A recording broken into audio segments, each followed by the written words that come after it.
¿Qué tal? ¿Cómo están? Bienvenidos hoy a esta conversación. Ustedes conocen a Carlos Pérez Ricard porque, entre otras cosas, venía con el querido Nacho Marván. Lo teníamos algunos jueves discutiendo varios temas. Y en este inter se publicó una investigación de Carlos. ¿Cuánto tiempo estuviste en esto, Carlos? Estuve 8 o 10 años, 8 o 10 años, 8, sí, más 10 o menos. años recolectando información, investigándola, discriminándola, etcétera, para escribir este libro que ya está en la editorial Debate, 100 años de espías y drogas, la historia de los agentes antinarcóticos de Estados Unidos en México. Debo empezar por acá, Carlos. ¿Por qué te interesó? Primero, ¿por qué te interesó el tema? Es decir, ¿por qué viniendo de donde vienes, ciencias políticas, relaciones, tal, por qué te interesó meterte en este tema y, digamos, acabar haciendo lo que ya platicaremos que hiciste? Porque empírica y teóricamente supone un reto monumental. Desde el punto de vista teórico, imaginar a una policía extranjera tener cierta autoridad policial sobre eventos criminales en otro país me parecía ya interesantísimo. Es decir, cómo una agencia federal del gobierno de Estados Unidos puede operar fuera de sus fronteras. Y desde el punto de vista empírico, pues yo veía todo el tiempo en las noticias, por ahí de 2012, 2013, 2014, que la DEA palomeaba policías municipales, que la DEA operaba, que la DEA arrestaba, que la DEA usaba armas. Y cuando yo iba a internet y buscaba información y preguntaba por aquí y por allá, había bien poquita información. Entonces, la idea era, bueno, recabar toda la información que yo pudiera tener para entender cómo operan los agentes. Y al darme cuenta de lo poquito que podía saber sobre cómo operan, entonces ir a los archivos e intentar entender cómo operaban en el pasado y a partir de eso hacer inferencias con el presente. Por eso es un libro de corte histórico, un libro que trata 100 años de agentes antinarcóticos en México, pero no es un libro que solamente le interesa la historia por la historia, es un libro que le interesa la historia para entender también el presente.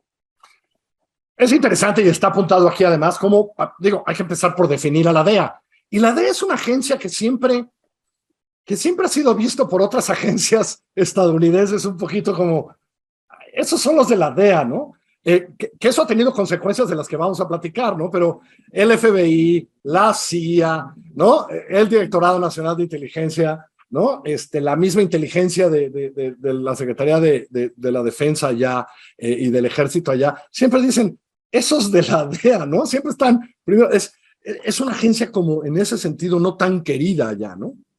No, de ninguna manera, o sea, tienes toda la razón. Está La DEA contado aquí de muchas maneras. se funda en 1973, en el marco de pues, la guerra contra las drogas en su máxima extensión, ¿verdad?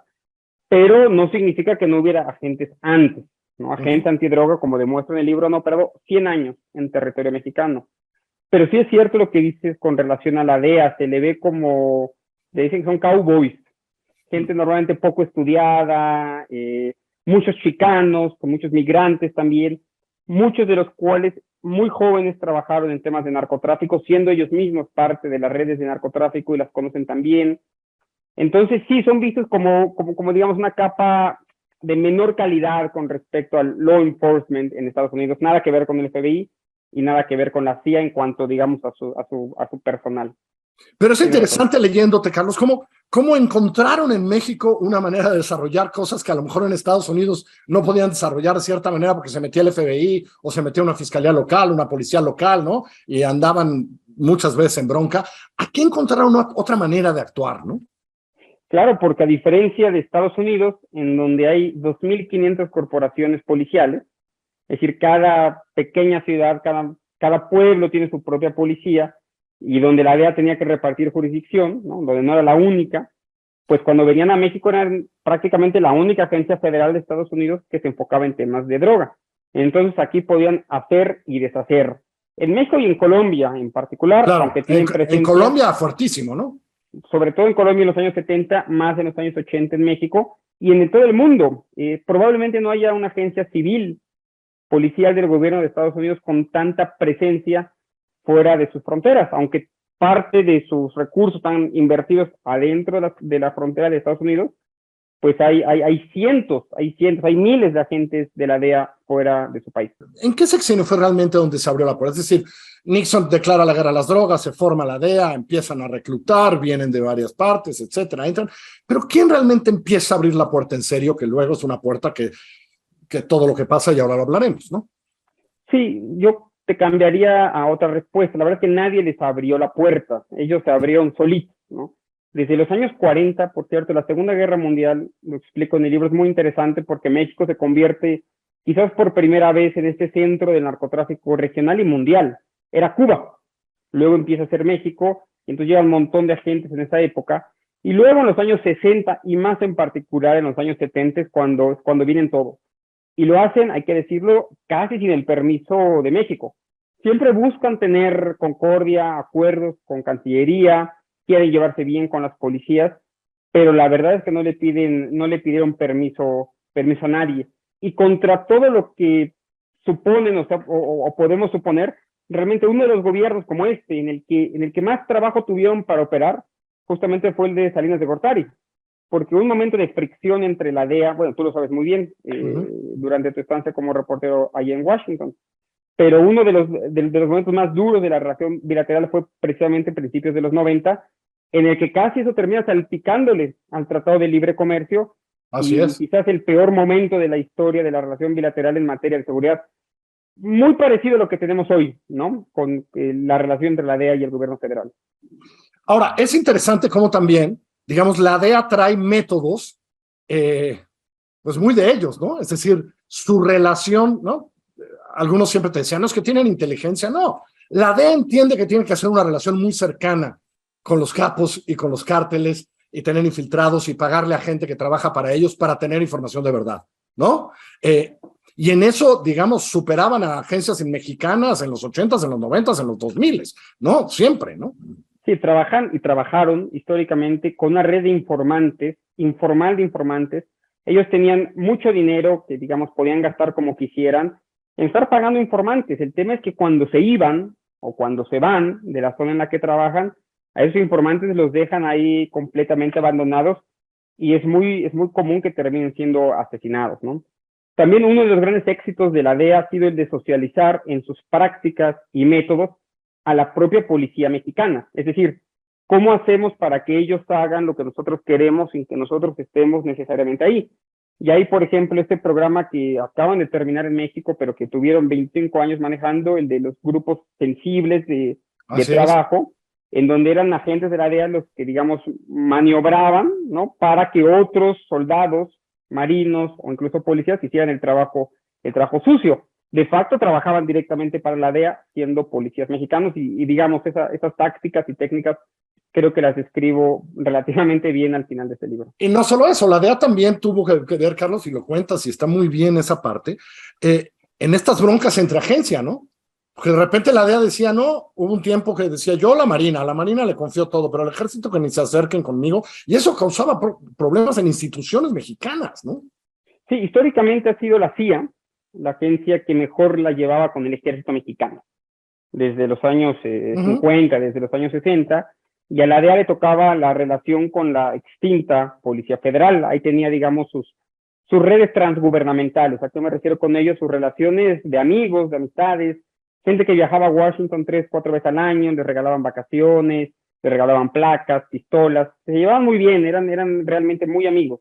Eso sí cambia con el sexenio de Felipe Calderón, en donde la DEA empieza a tener una relación muy estrecha con la Marina y con el ejército mexicano, y eso a su vez repercute en una molestia enorme, en una pelea burocrática entre el FBI y la CIA, que ya teníamos desde los años 80 y en el que el caso Camarena es crucial.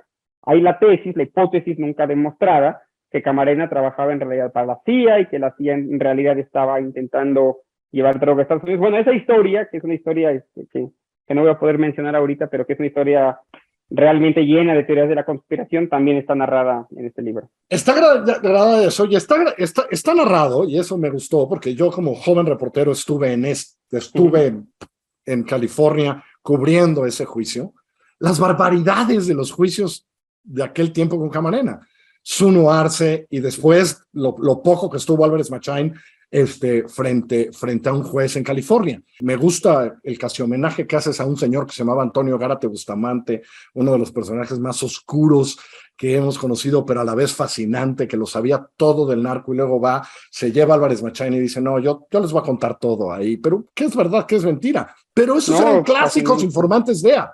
Héctor Reyes lo amaba, Antonio Gárate, ¿no? Bueno, aquí la gente seguramente no lo sabrá toda, pero mucha de la información que tú comenzaste a integrar en este expediente está hoy en el National Security Archive en Estados Unidos, y fue básica, esta información fue básica para que yo pudiera después narrar esta historia.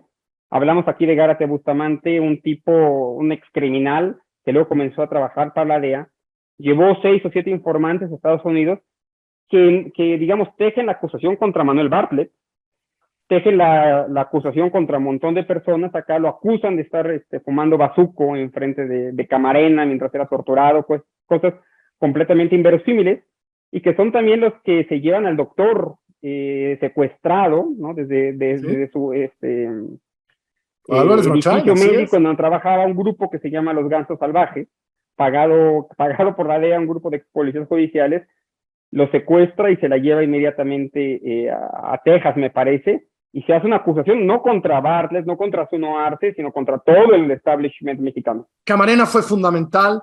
Hubo otros incidentes que hicieron que cambiaran las cosas. Sin duda, el arresto de Cienfuegos, de una nueva posición desde este gobierno.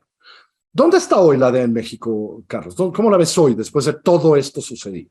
Probablemente en el punto más bajo de la relación, muy parecida a la situación con Salinas de Gortari. Una de las ventajas de dedicarse a la historia es que te permite ver continuidades y rupturas y también hacer comparaciones. Estamos muy parecidos a como estábamos en el 92. Lo cierto es que la DEA no va a dejar de operar en México.